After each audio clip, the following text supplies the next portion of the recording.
Welcome. Welcome. I'm Sarah Sati again, and this is episode 3 or session 3 on this book club series, my newest book club series, which is using the book Transforming Problems into Happiness by Lama Zopa Rinpoche. You do not need the book to participate, as I read from the book myself and guide us through the book using the book I have. So just as a brief recap, in our previous session, which I'm really excited to say can now be found on Insight Timer, both session 1 and session 2. But in this last session, we dealt with chapters 2 and 3 in the book. And those chapters dealt with 2 different topics, although there's some definite overlap across the book, dealing with the topics of training our minds to see problems as benefits. And that was chapter 2. And then chapter 3 was about learning to love problems. So I know these may sound very similar, and they are, but they're sort of like various sides of one prism. And so the second thing that chapter 3 dove into was the concept of emptiness, which I'm actually going to explore a little bit with you in today's session. So using this recap to explore our personal experience with these concepts that we read about, we first reflected on our definitions of happiness, and that was the homework from session 1. And then we practiced with viewing problems as opportunities rather than obstacles. And we did that in just a brief guided contemplation.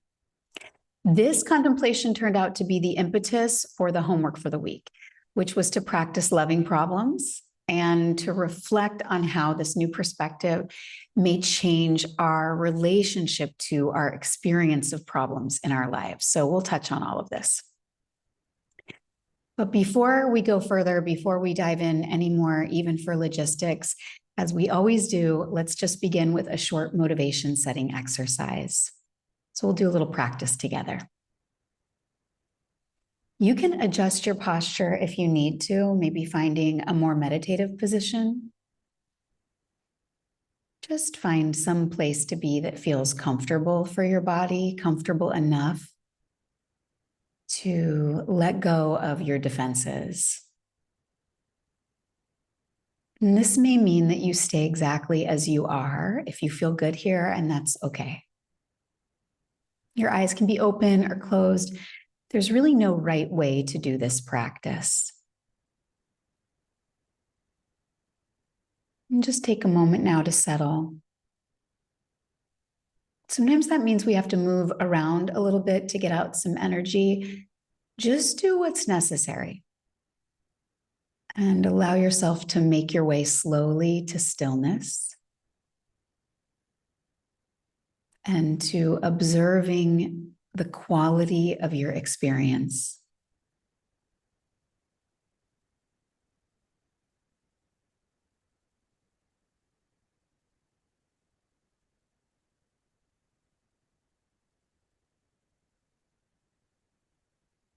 And then begin to place your attention on your breath, if that feels safe for you.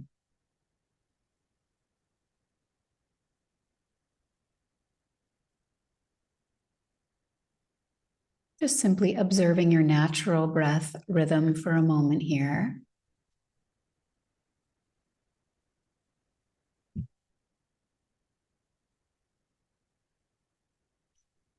Then drop your attention to the inhalation and just begin to focus on the exhale.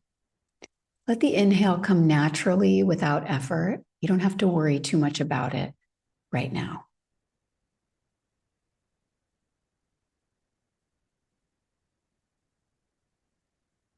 And then start to emphasize the exhale a little bit more. So perhaps letting the exhalation be a little bit longer and emptying the lungs a little bit more. And with each out breath, encouraging your mind to settle more and more, your body to drop its defenses more and more.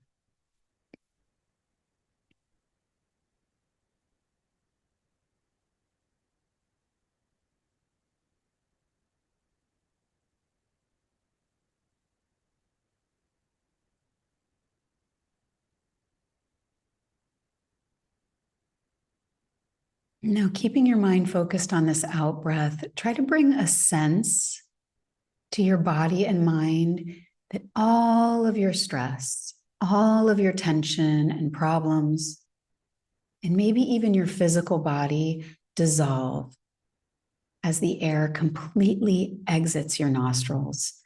Just try to feel this sense of emptying out completely, dissolving fully.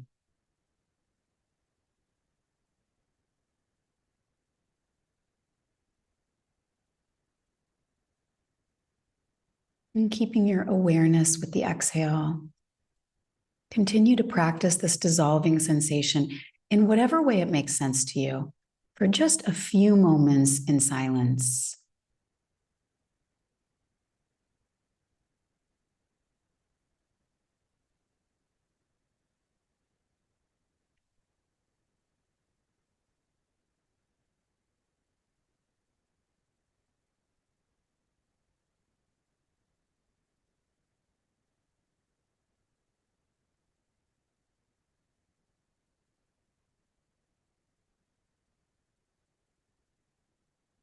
And feeling a sense of spaciousness, perhaps, or openness, take a moment here and just reflect on your motivation for participating in this book club.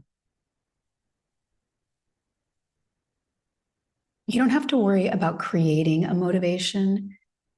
This isn't about making something up. There's a reason you came today, and you're simply allowing that reason to emerge in awareness.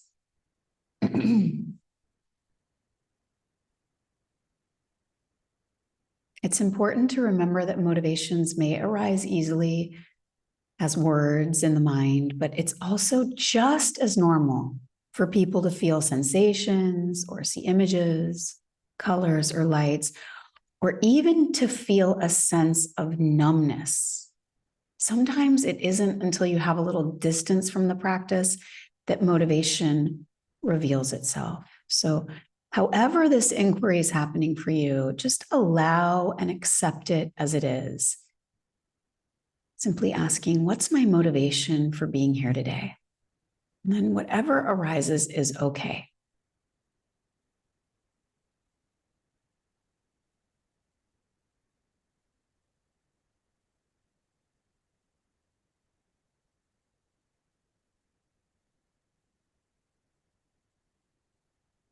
And then dropping the inquiry, resting your mind in an open way for a few moments.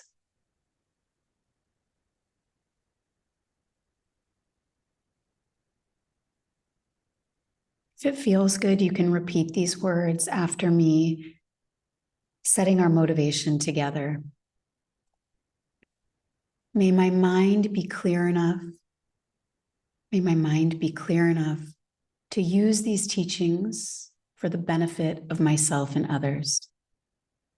To use these teachings for the benefit of myself and others. May all sentient beings benefit from my knowledge. May all sentient beings benefit from my knowledge. And may the world thrive in peace and joy.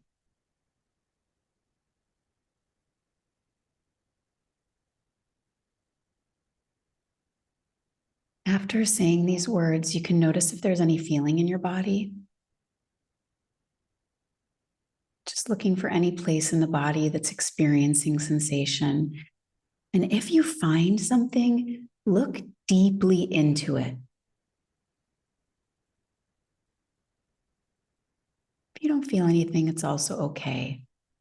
You can also look deeply into that. What's it like to not feel any sensation?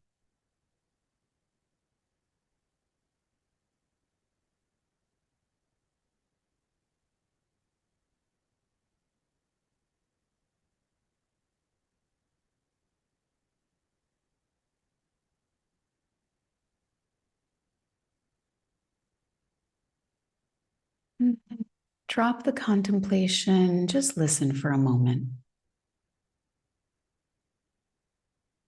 Here we are together in a space free from problems. This is a special space, a unique space. Even the worst thoughts the scariest emotions, the most disgusting behaviors, these are all welcome, loved, and cared for as valuable and necessary for our lasting joy. If it feels safe for you, you can bring your hand to your heart or both hands to your heart. Just listen as I say this again. Here we are, free from problems. Even the worst thoughts, the scariest emotions, the most disgusting behaviors are welcome, loved, and cared for. You are perfect exactly as you are. Everything is allowed in this space.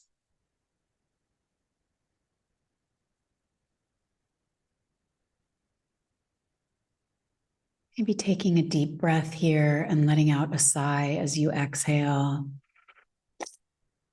And repeating it a few times if this feels good.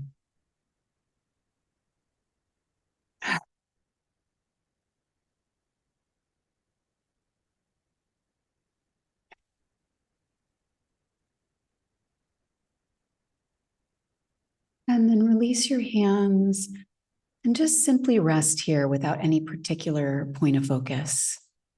Let things rise and fall and come and go as they wish.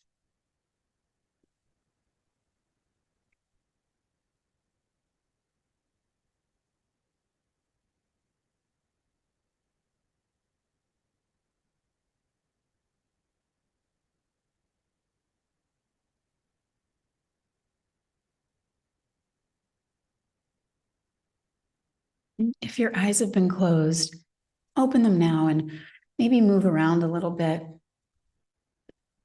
And let's begin today's session. So we're here again together. And the first thing I want to do, I'll reflect on the homework from the last session, and then I'm going to talk a little bit on the topic of emptiness. So this is a little bit of a diversion from the text exactly, but it's a revisit from the end of chapter 3. And it's such an important topic in the Buddhist teachings that I really believe it deserves some attention before we go any further. Maybe you're already really familiar with this concept, or maybe it's a sort of newer concept to you. And after discussing it, hopefully this will help offer some clarity or some depth. But after a little discussion on emptiness, then I'll read from chapter 4. So only one chapter today. And after that, we'll recap it just briefly, and I'll offer some homework. If there's time, we'll have a practice, another practice as well, but we'll just kind of take it organically and see how it goes, hoping for at least a little bit of practice.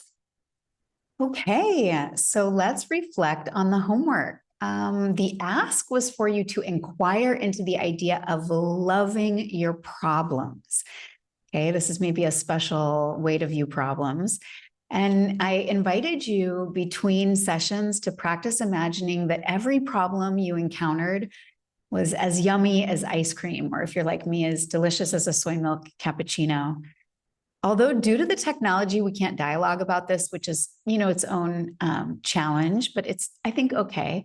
What we're going to do instead as we reflect on the homework is we'll just take a moment in silence as I bring your mind back to the homework each session. And this allows us to simply prime our minds for what's to come, bringing some context to our brains to add this new information into. So whether you did or did not complete the homework, I want you to just simply ask yourself now, and you can just do this silently, no need to close your eyes or anything. How does or how could practicing loving problems change your experience with them? So this is just an exploration. There's no pressure here. And if you did the homework, did you notice a shift in your emotional response to challenges when you looked at them as something you could love? If you didn't do the homework, you can just simply use your imagination here. If I looked at problems as though I loved them, how might this shift my emotional response to them?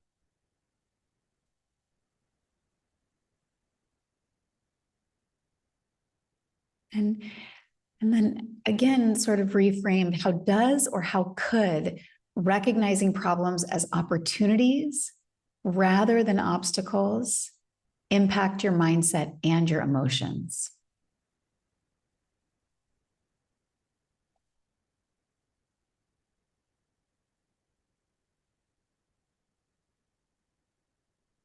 Maybe you don't know yet. Maybe it's your first time joining. We're going to dive into it more. But as I mentioned last session, each session, the homework is building on itself. So we should begin growing in our capacity to apply these teachings in our own lives. That's really what matters, is can we apply these teachings in our own lives? That's where the change happens. So as we build here, we take the past session's homework where we worked with loving problems, and we combine it with session 1, where we examined our understanding of happiness. So just for a moment in silence, whether you've done the homework or not, I want to give you a chance to reflect on a question. And we're basically just asking, how is lasting, authentic happiness, how is it related to the capacity to love our problems? How is lasting, authentic happiness related to the capacity to love our problems? And just sit with that question for a moment.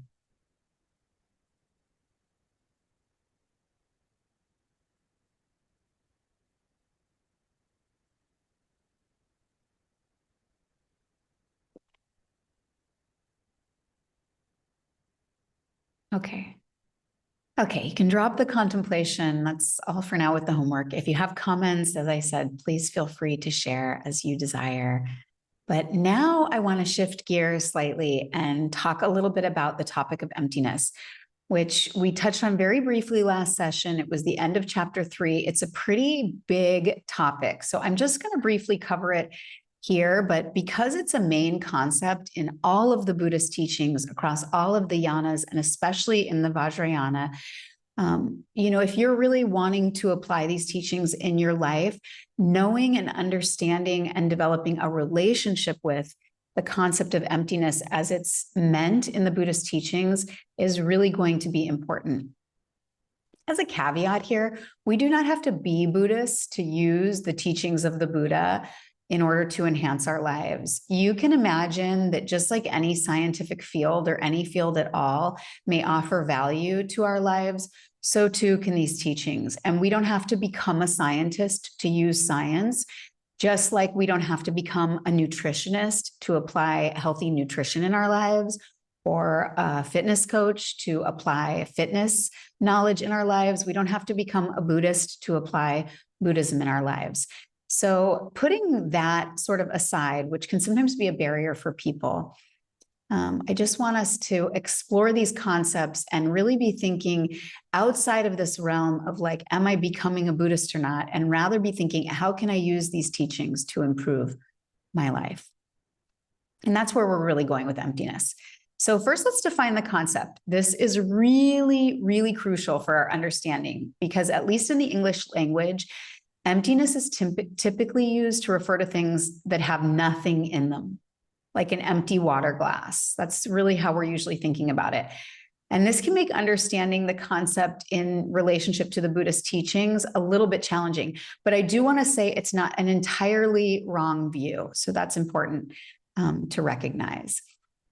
In the context of the Buddhist teachings, emptiness refers to the absence of inherent existence in all phenomena, the absence of inherent existence in all phenomena. This means that nothing exists independently or permanently.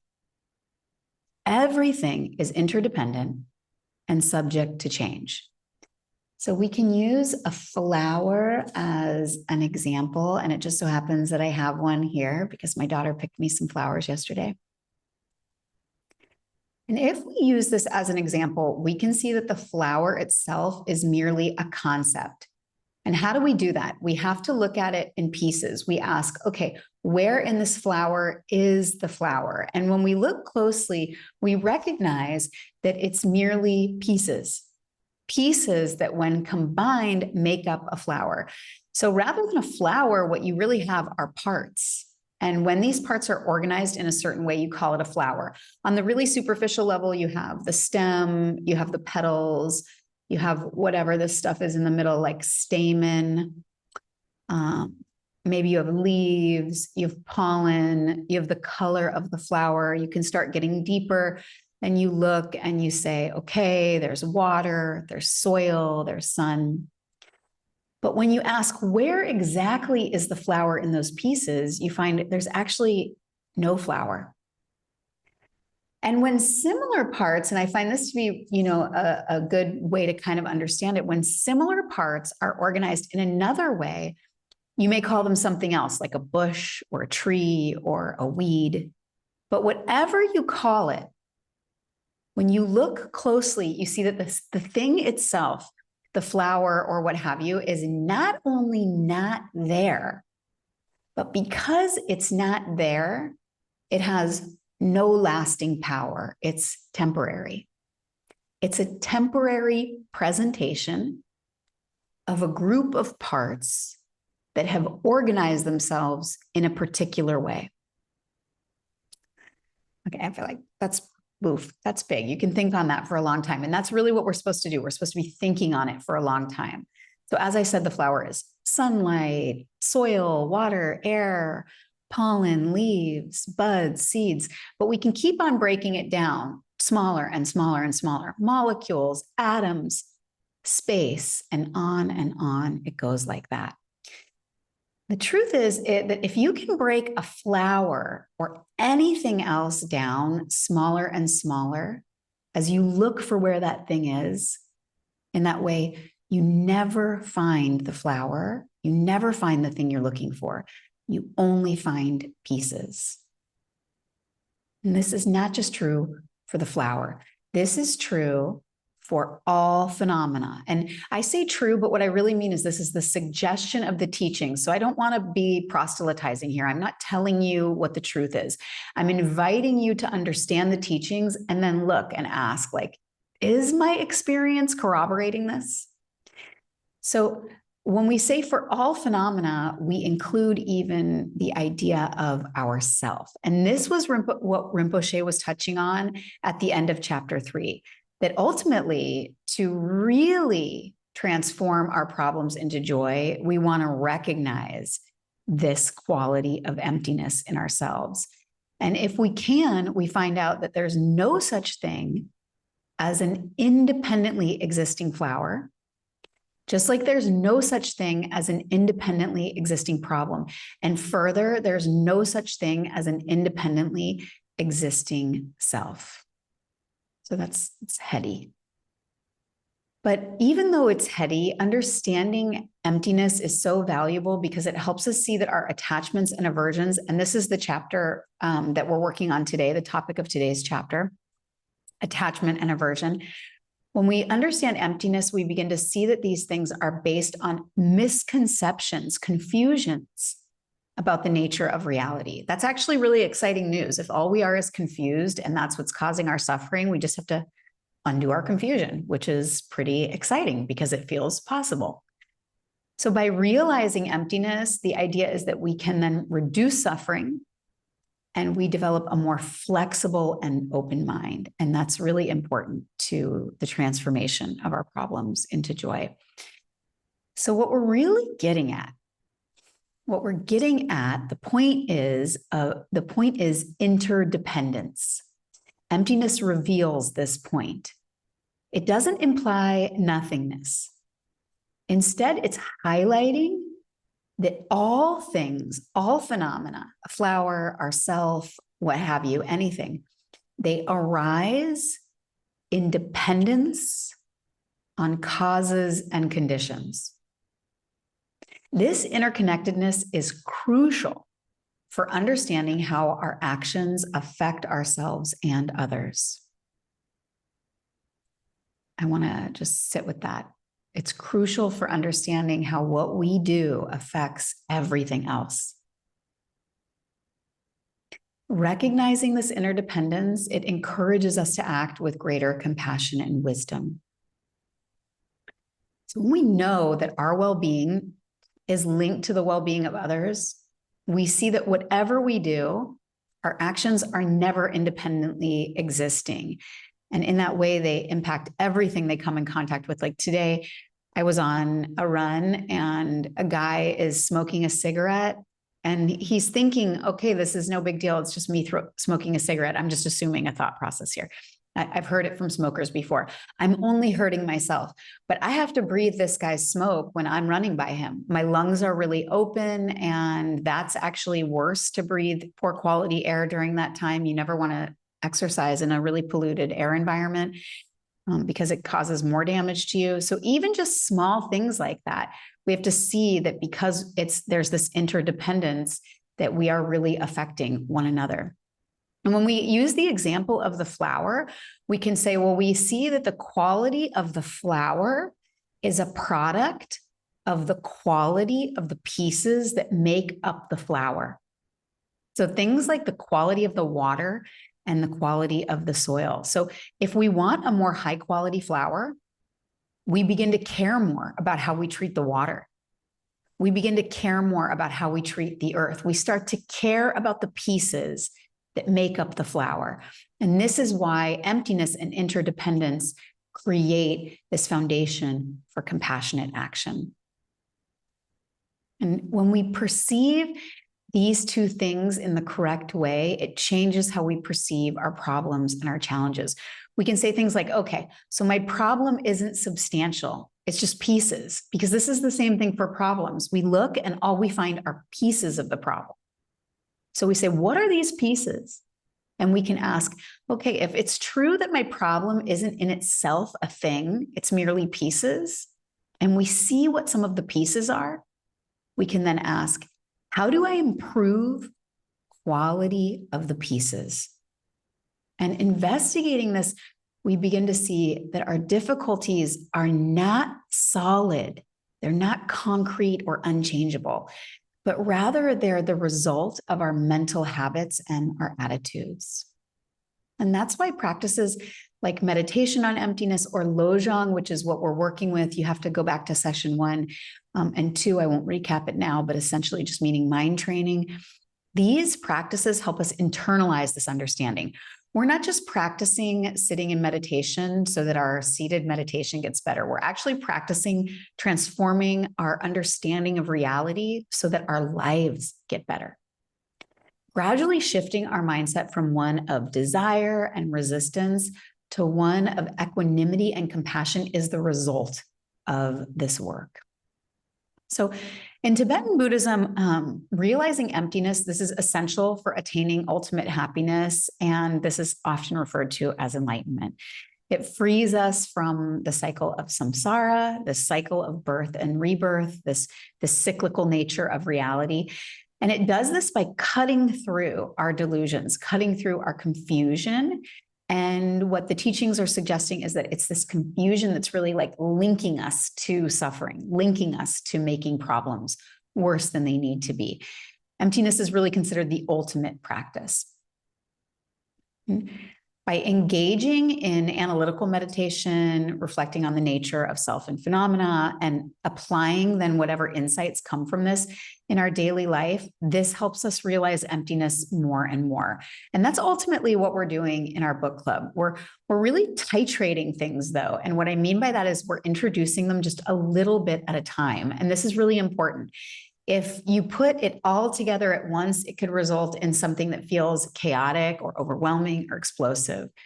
So rather than diving all at once into such a rich and challenging understanding like emptiness, we just begin with small doses. We just understand a little bit and a little bit. And ultimately that builds up and reveals what is really true about reality? That's what we're getting at here. What's really true about reality? So there are a few common misunderstandings when it comes to emptiness, and I want to just note those briefly. One, emptiness is not nihilism. It doesn't mean that nothing exists. That's not what we're saying here. Rather, it means that things just don't exist in the way that we thought they did, in the way that we typically perceive them as independent, as self-existing, and as permanent or concrete. So this is a profound teaching, a profound concept in the teachings. It's not something, 5 minutes, 10 minutes of talking about is going to help us understand. We really have to practice in our lives. It's a profound teaching in all of Buddhism, but especially in Tibetan Buddhism, which is Lama Zopa Rinpoche's background. So by understanding and internalizing this concept, we can transform our approach to life. And in that way, we reduce our suffering, and then we increase our capacity for compassion and wisdom. And if you go back to chapter 2 and you remember, or you go back and you re-listen and you remember that the idea here is that to reduce our suffering and increase our happiness, we want to increase the qualities in our lives that lead to happiness, like compassion, gratitude, generosity, patience, wisdom, kindness. And we want to reduce the ones that lead to suffering. And these are things like anger, envy, greed, these sorts of things. So that's actually what we're talking about today in this chapter. We're talking about anger. And I want to get to that now. I know this was a little divergence from the reading, but I really believe that having this context is going to be helpful moving forward. And whether it's this book club or another book club, like the book that I already know what book I'm going to do after this, and that can be a little heady as well, but that's really what book club is about. It's about taking the Buddhist teachings and unpacking them and starting to understand them in a Western context, or I don't know if I want to use the word Western, but in a more modern context. And having this background on emptiness is a way that we can sort of prime our brain as we go forward. So we're like, okay, we know this is kind of ultimately where we're going. And then we build upon that ultimate knowing. We don't worry right now if we understand it or not. That's not a concern.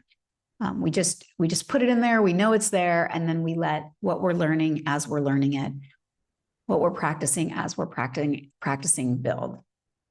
Okay. So that's quite a big topic. And I think I encourage you to come back to the recording and listen a few times or do some investigation on your own. But ultimately, to understand it, you want to practice looking at things like flowers, like anything, like yourself. But you can start with things like flowers, things that feel a little bit more tangible. And you can start asking questions like, is this true? Is there really no flower here? Just look and ask. Asking things like, what does it mean for the flower to be empty? Just looking and asking and observing. Okay, so that's as deep as I'm going to go for now to honor time. We're going to move on to chapter 4. That's what we're reading from today. This is a chapter on anger and desire, but really for context, you can think about it as a chapter on attachment and aversion. And these are referred to as kleshas in Buddhism. So you may have heard that term before. And kleshas are essentially obstacles for us. So for our ultimate happiness, our ultimate joy, enlightenment.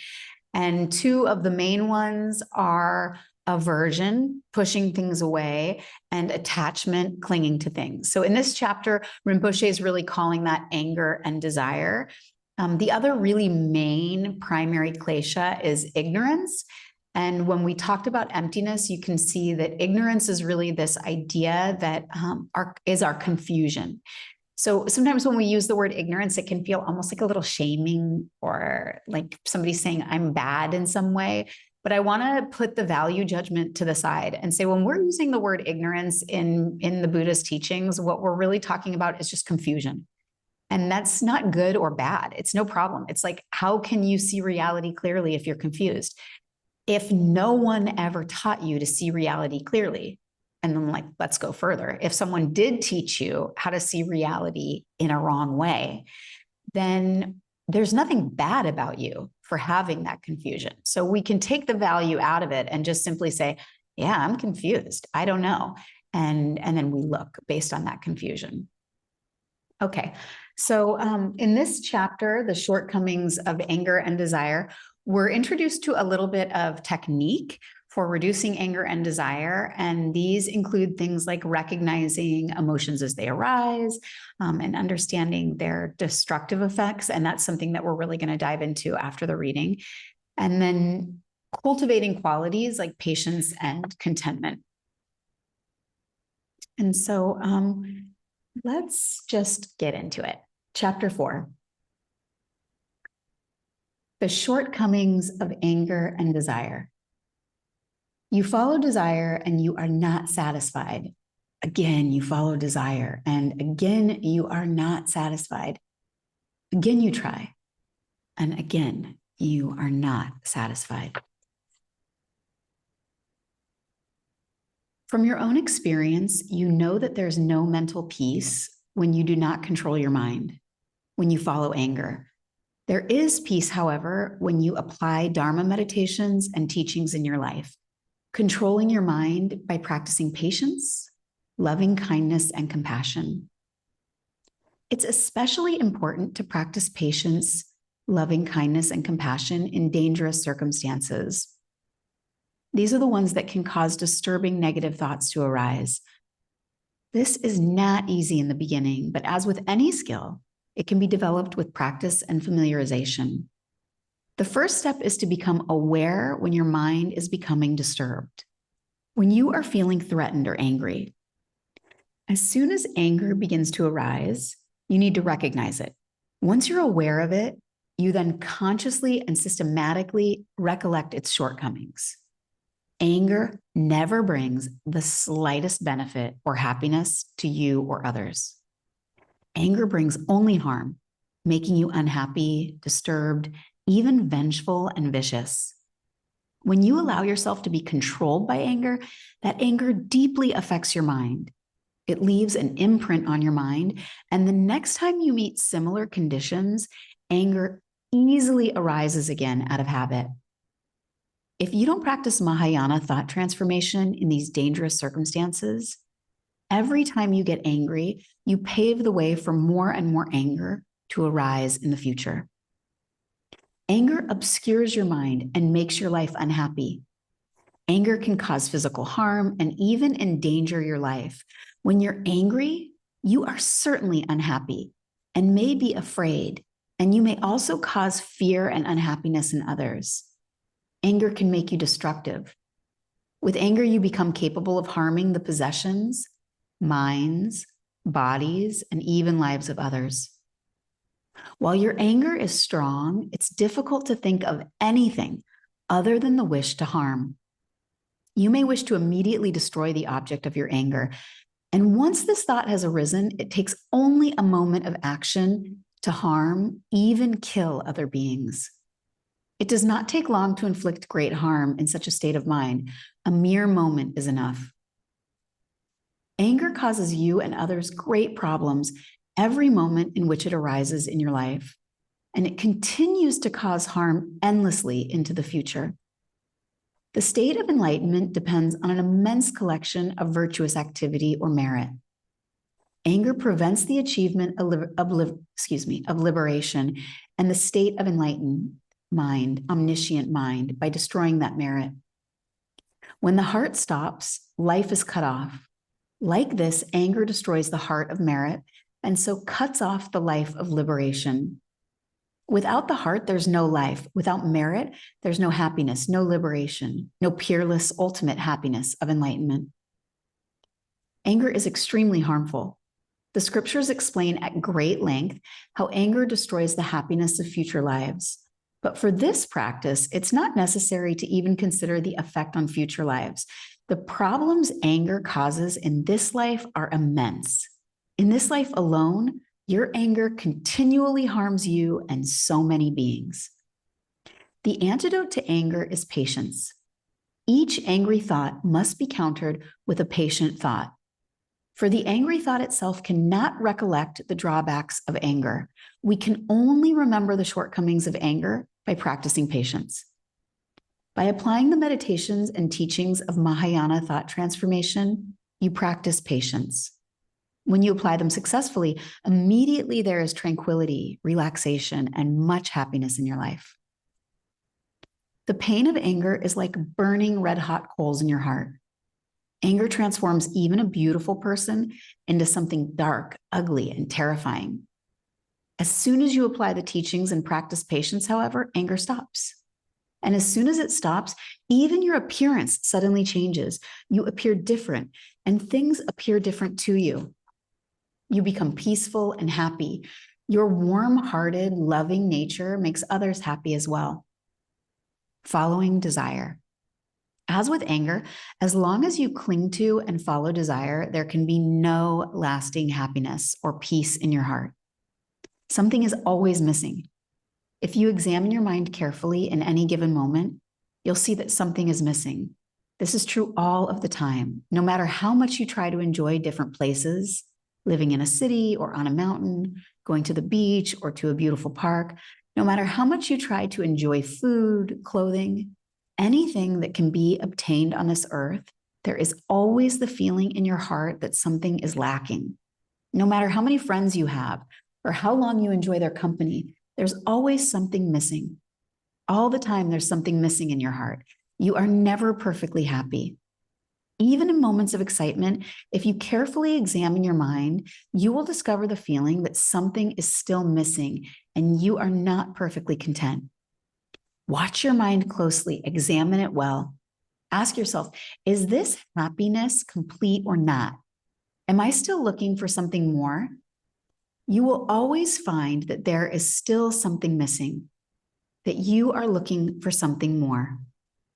This is why Buddha taught that no matter where you live, it is a place of suffering. No matter what enjoyment you have, it is the enjoyment of suffering. No matter what friend you are with, you are also with suffering. No matter what we experience, we are experiencing suffering.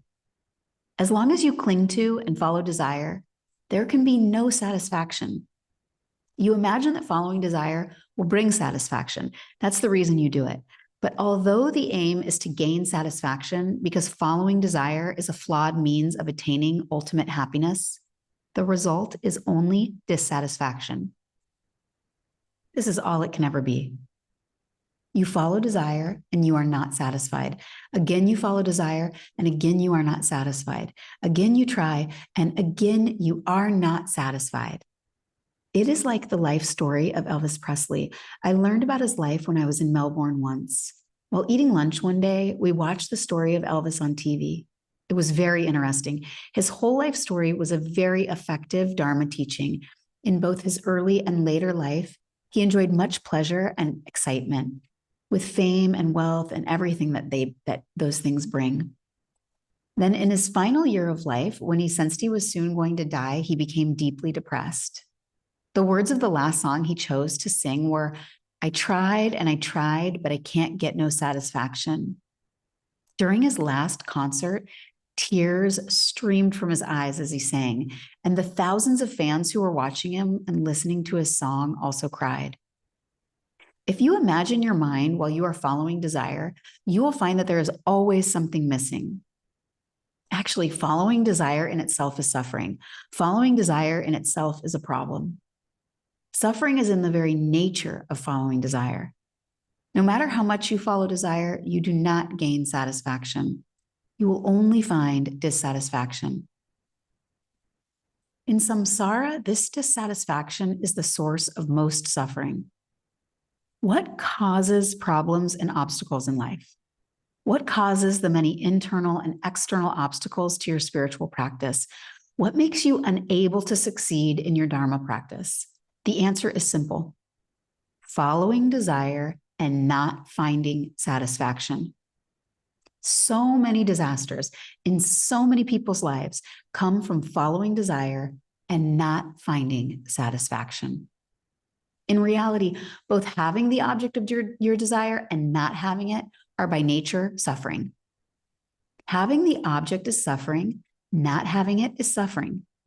If you don't examine your mind carefully, you may believe that obtaining an object of desire seems to stop a problem, the problem of not having the particular object you want. If you follow your desire and get that object, then the problem of not having that object has stopped, but other problems start. When the problem of not having an object of desire is stopped by obtaining the object, we impute pleasure to the change of feeling that arises when we come into contact with the object of desire. With continuing contact between our senses and the object, however, sooner or later, the pleasurable feeling becomes unpleasurable and is seen as an unbearable problem.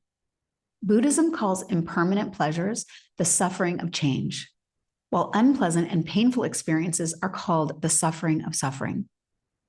Until you recognize and label the feeling as a problem, until you identify it as the suffering of suffering, you impute pleasure to the experience of having sense contact with an object you have labeled desirable.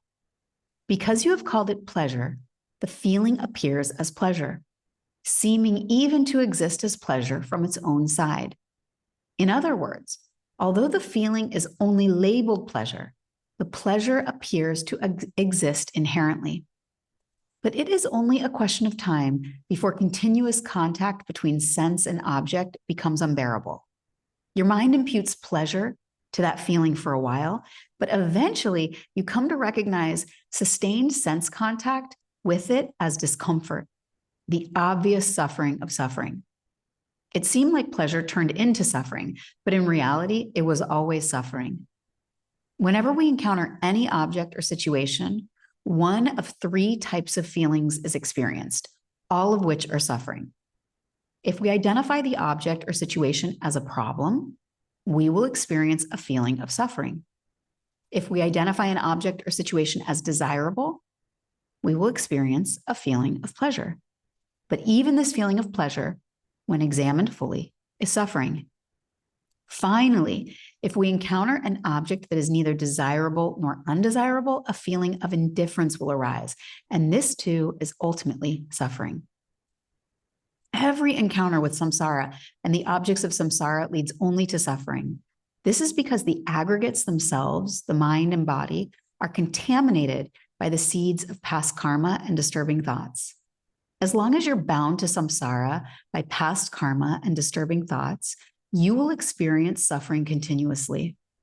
Every feeling that arises when you meet a sense object, even if it superficially appears pleasurable or neutral, is in its deeper nature suffering. Following desire compounds negative karma, leaving an imprint in your mind that causes you to create more samsaric suffering in the future. Then in the future, still under the control of past karma and delusions, you again have to experience the pervasive suffering of samsara because of your past actions. Because of following desire in the past, you have to experience the suffering of suffering, as well as the suffering of change, the temporary pleasures of samsara. This is the long-term harm of clinging to and following desire.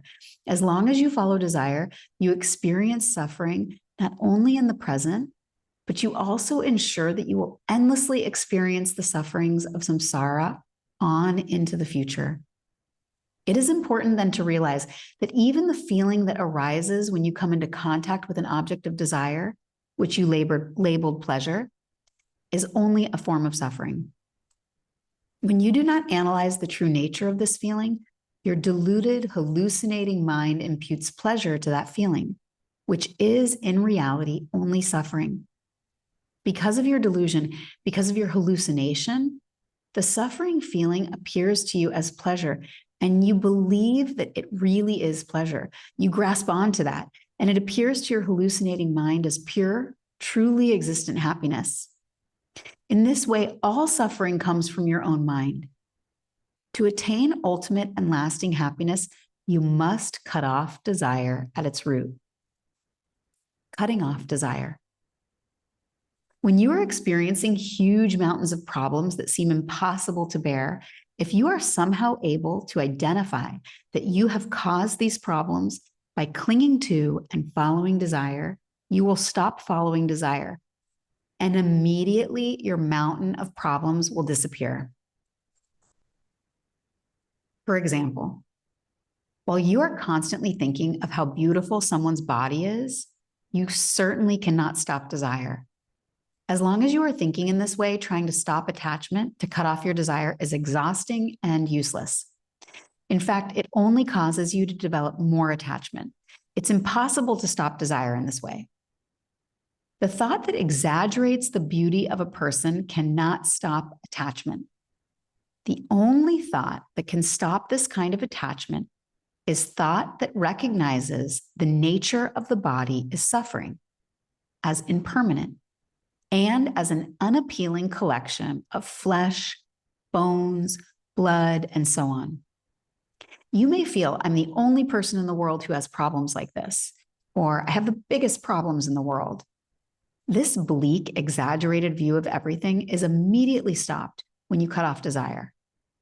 Recognizing that the root of all of your problems is following desire, you can stop following desire by relying on the remedy, the Dharma teachings of thought transformation. If you can apply these teachings, immediately you experience tranquility and great satisfaction right then, right in the instant you apply the teachings. By seeing the shortcomings of desire, you stop your problems. You cut them off at the root. When you can do this, you will experience satisfaction and happiness in your daily life, and you will experience liberation.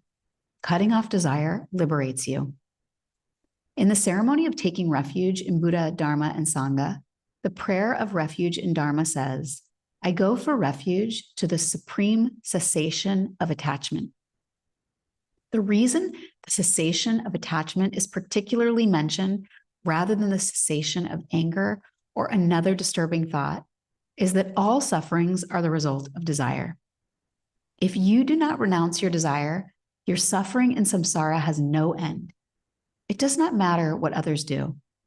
If they cease following desire, they will be liberated. And if you stop following desire, you will be liberated.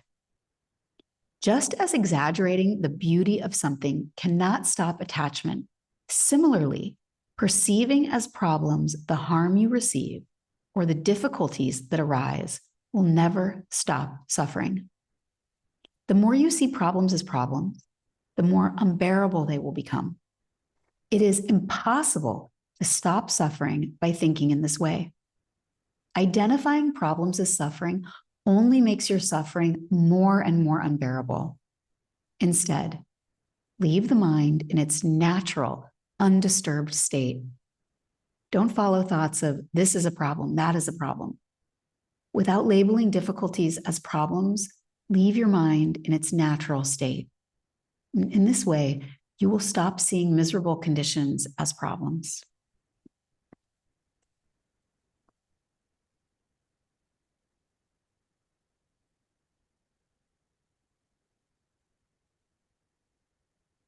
Well, isn't that what we all want? To stop seeing our problems as problems? Look, we're not going to get rid of our problems. This is what we really touched on in the very first reading, in the very first session.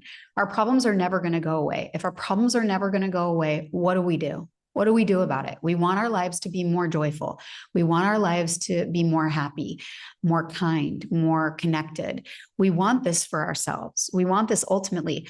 But what we're finding out as we dive into these teachings is that we have been given a model of reality that actually delivers us towards suffering rather than away from it.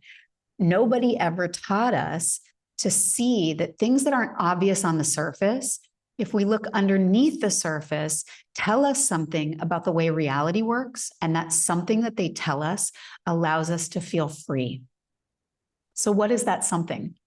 Well, we just went through it in our conversation about emptiness. That something is the idea that nothing inherently exists and everything is made up of parts dependent on other causes and conditions for its final state.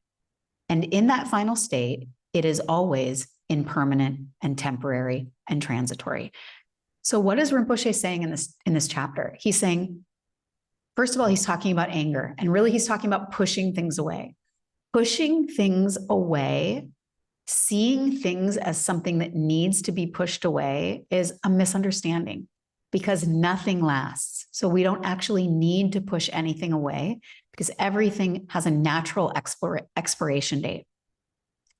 Drawing things towards us and gripping and clinging to things is its own absolute confusion, because that is inferring by our action that things have permanent and lasting power. And he's saying, look, nothing has permanent and lasting power, so we don't need to push anything away.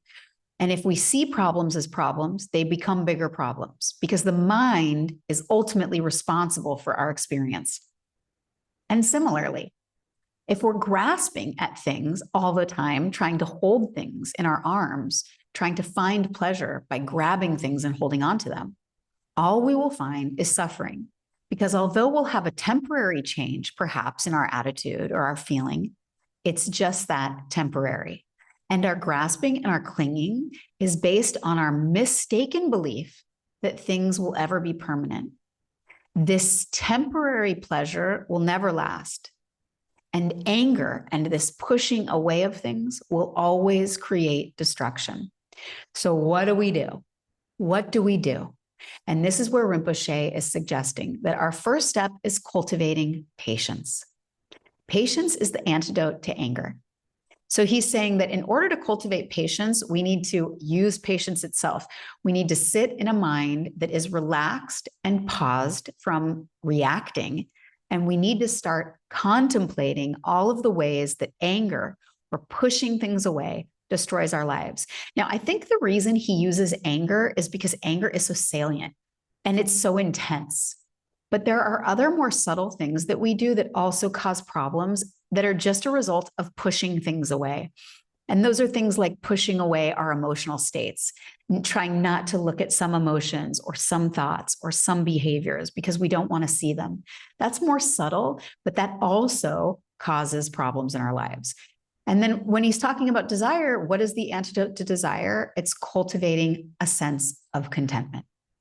But ultimately, the ultimate practice is learning to rest the mind without pushing away and without pulling in, and just allowing the relaxed, natural state of mind to be what we experience, what we connect to.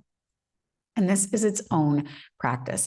And it is not an easy practice at all.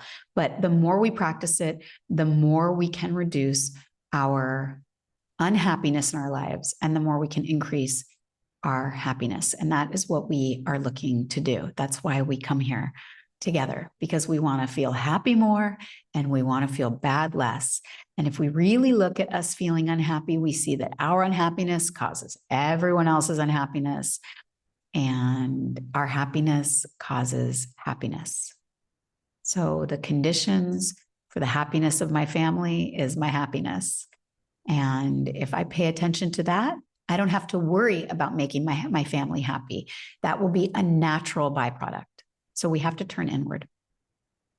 All right, we're already at that hour mark, but I had said in the first session, you were going to keep it under an hour and a half. And I do want to just briefly take a moment for silent reflection on anger and on desire before we close with the homework. So if you'll humor me here, if you have some time, just find a position that you can reflect in a little bit of comfort without any resistance.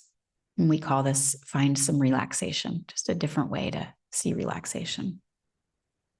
Maybe you want to sit up straight, or maybe it feels better for you to lie down with some support under your spine, and you just have to find what's right for you.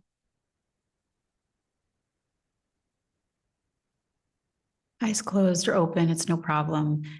Just take a moment here to settle your mind and get out any fidgets or movements and come to stillness.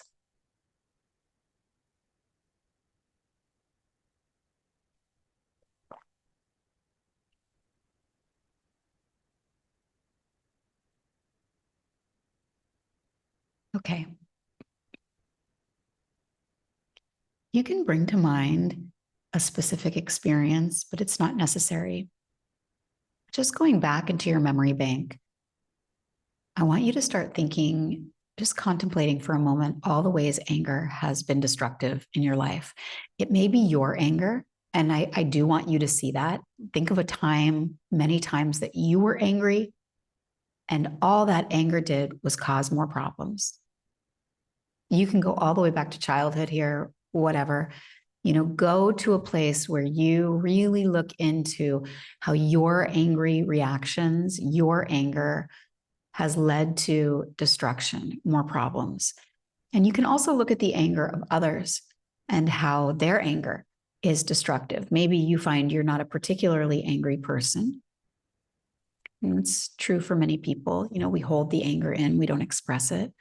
So if you have a hard time looking at your own anger, look at the anger of someone else. Just take a moment here in silence to reflect on all the ways anger is destructive in your life.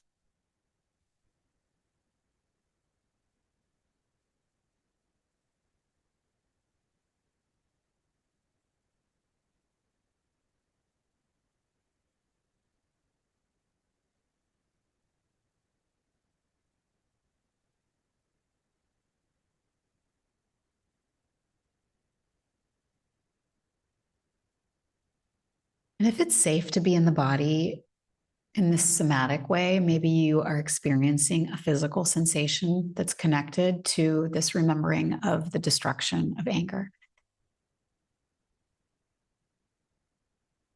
If you have a tendency to push that feeling away, I want you to see that as part of this practice. This practice is pushing nothing away. So if you have a physical sensation, rather than looking away from it, try to look at it.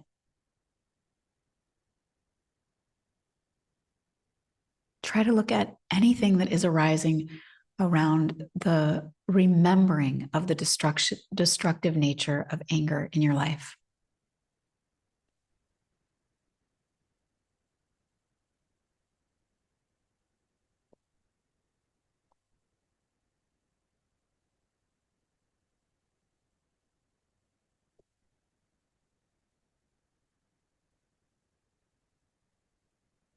And I want to ask you a question.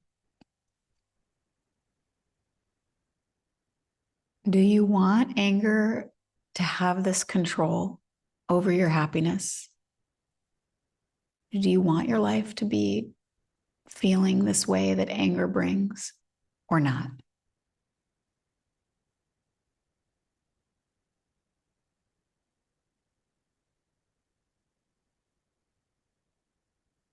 And then drop the contemplation.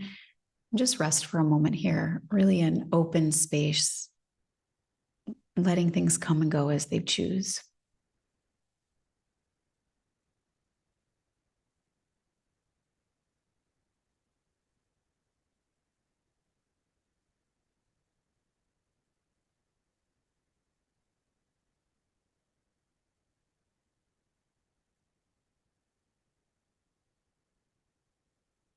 Okay. Now let's shift and think a little bit about desire, wanting. And maybe it is easier for me at least to think about discontentment. Like, where aren't you content in your life? Maybe it's with a job, a home, a career, how much you do or don't know. Maybe it's with if you did or didn't have kids, or if you are or are not married, if you do or don't own a house, where you live in the world. If you're, if you look one way versus another, if your hair is long or short, if you're tall or short, these kind of things. Just start looking, examining all the ways that you're not content in your life. And as you look at these things, as you look at the ways you're not content in your life, I just want you to examine how this sense of discontentment actually is causing suffering. It may be challenging to look at your own discontentment, but we're not pushing anything away. So try as hard as you can here to really look. But if it's too much, or if you just can't find something, you can also use the discontentment of someone that you know. Like maybe you know somebody and they're just never happy. It's like always complaining. Things are just never good enough. And just contemplate for a moment how that way of experiencing reality is causing more suffering in that person's life or your own.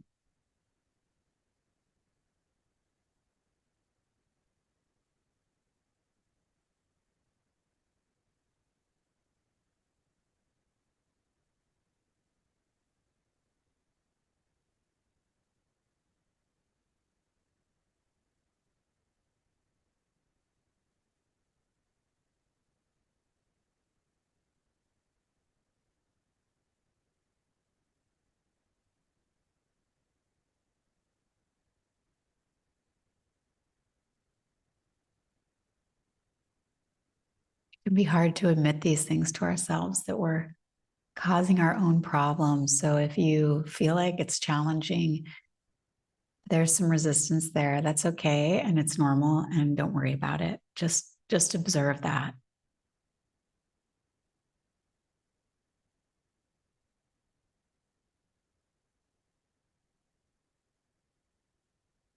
And then drop the contemplation for a moment. Just rest here in a really natural way, letting experience rise and fall.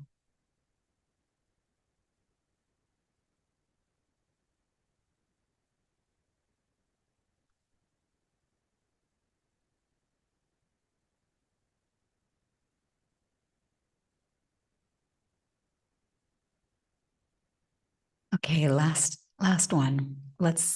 Let's imagine here. Let's just totally fabricate it. Let's make it up. Imagine that you never experience anger, that you are always patient. And let's further imagine that you are just 150% content with how things are right now. It's just a game. So don't worry. However you experience it, it's okay. Just bringing a full imagination to mind. Just what is life like if you never let anger control you? If you're absolutely patient and if you are 150% content? Just imagine.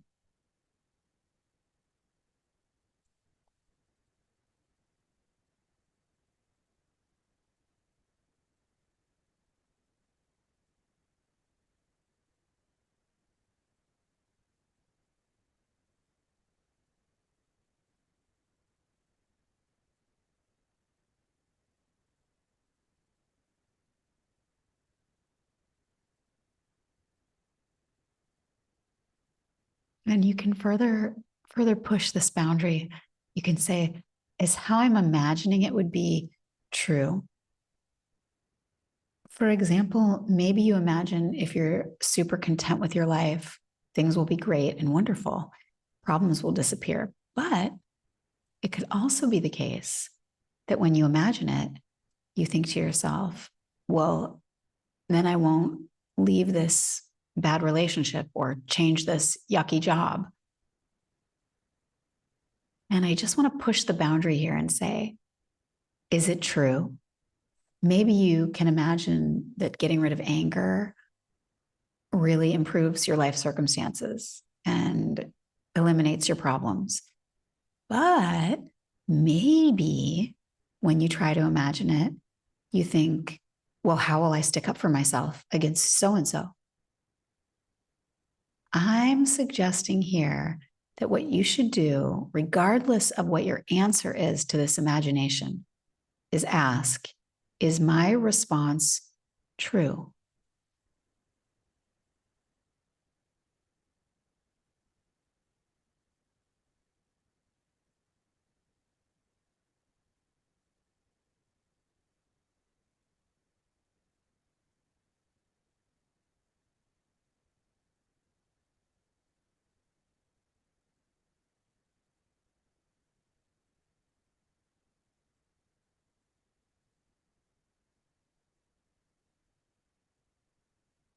You can drop the contemplation, just a short time here together. These are big questions. They require a lot of time with them.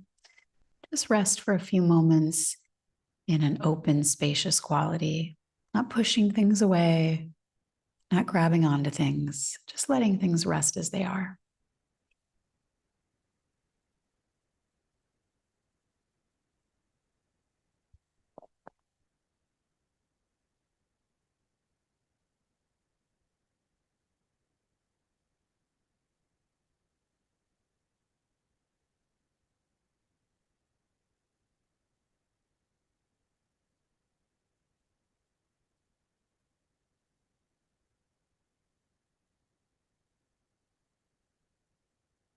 Okay. Your eyes were closed. You can open them, move around a little bit.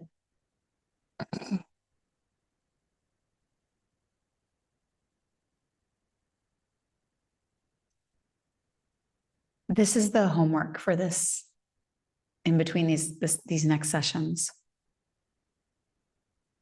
The first thing is I want you to continue, searching for this proper definition of lasting happiness. That's from session 1. Continue trying to see your problems as something you can love. And now add to it. So it's getting bigger, but it doesn't actually take up any more time. And you can write these things down. You can put them on Post-it notes around your house, put it on the home screen of your phone or something so that you remind yourself frequently, make a reminder.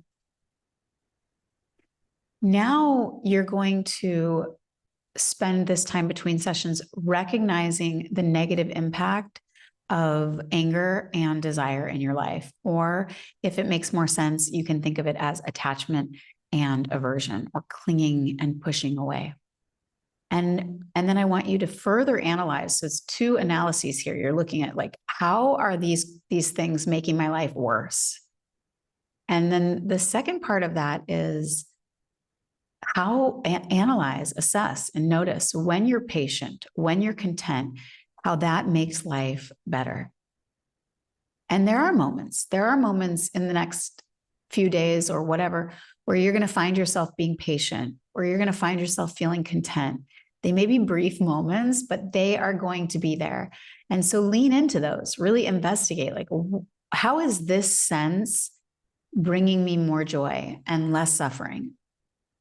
And then put it to the test against an idea you had about this imagination of being free of anger and being free of desire. So we're really starting to look at our lives off the cushion, out of the session.